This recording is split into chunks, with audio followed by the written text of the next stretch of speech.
Assalamualaikum warahmatullahi wabarakatuh. Pemirsa yang dirahmati Allah Subhanahu wa taala.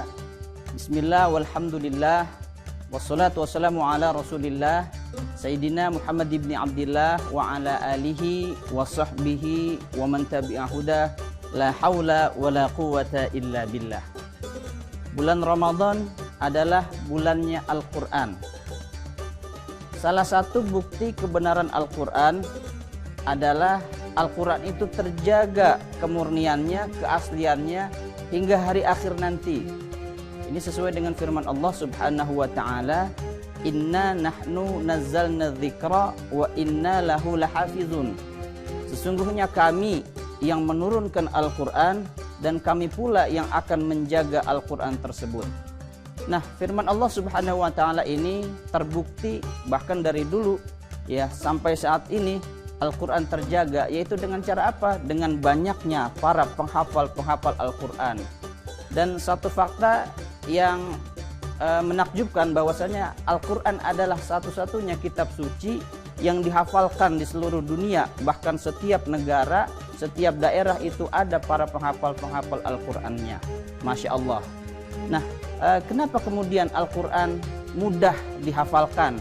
Bahkan anak-anak kecil, lansia, orang yang normal, bahkan sampai disabilitas bisa menghafalkan Al-Quran. Ini tidak terlepas dari susunan-susunan kata-kata yang di dalam Al-Quran itu mengandung mukjizat semuanya. Kalau kita belajar bahasa Arab maka kita temukan banyak keindahan-keindahannya. Di antaranya adalah susunan kata per kata, bahkan huruf per huruf, ayat per ayat. Semuanya mudah diucapkan, tidak ada yang tanafurul huruf, tidak ada kata-kata yang berbentrokan makhrajil hurufnya. Bahkan yang memudahkan lagi adalah banyak pengulangan ayat-ayat, itu memudahkan. Bahkan yang lebih mudah lagi, Al-Quran itu bahasanya adalah ijaz wal qasar, ringkas tapi maknanya sangat mendalam. Maka tidak heran Al-Qurannya cuma 1 jilid, penjelasannya, penjabarannya bisa sampai 15 jilid itu tafsirnya. Masya Allah. Ma'asyiral muslimin yang dirahmati Allah Subhanahu wa taala, ya, Al-Qur'an ya tadi bisa dihafalkan oleh bahkan anak-anak kecil sekalipun. Banyak kita lihat bahkan di Jakarta itu banyak rumah tahfiz balita dan anak, rutaba.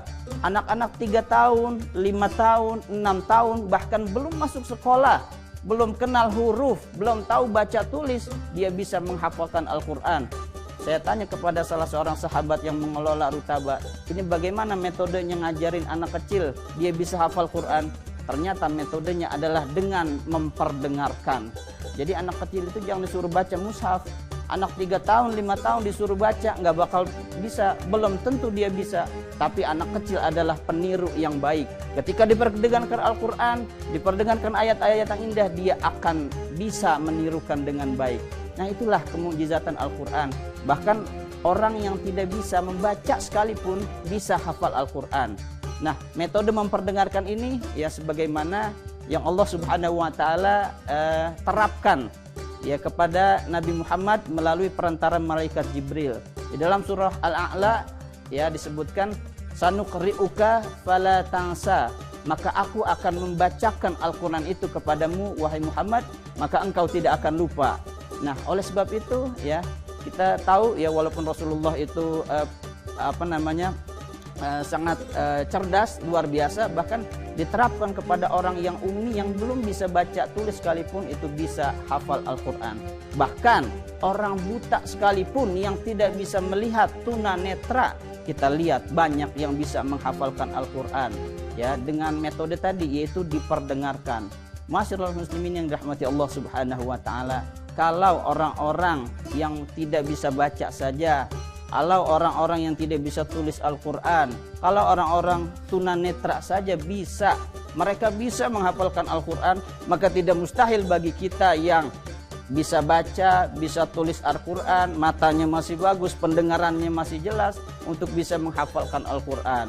Tinggal satu, ada kemauan atau tidak di dalam diri kita. Maka dari itu, marilah kita tanamkan niat untuk menghafalkan Al-Quran di dalam diri kita. Kita hidupkan Al-Quran di dalam rumah-rumah kita. Kita biasakan anak-anak kita ya memperdengarkan Al-Quran kepada anak-anak kita dan keluarga kita, sehingga mudah-mudahan nanti ya dari keluarga kita bahkan keturunan-keturunan kita kelak menjadi ahlul Quran. Amin amin ya rabbal alamin. Inilah yang bisa saya sampaikan, kurang lebihnya mohon maaf. Wallahul muwaffiq ila aqwamit thariq. Wassalamualaikum warahmatullahi wabarakatuh.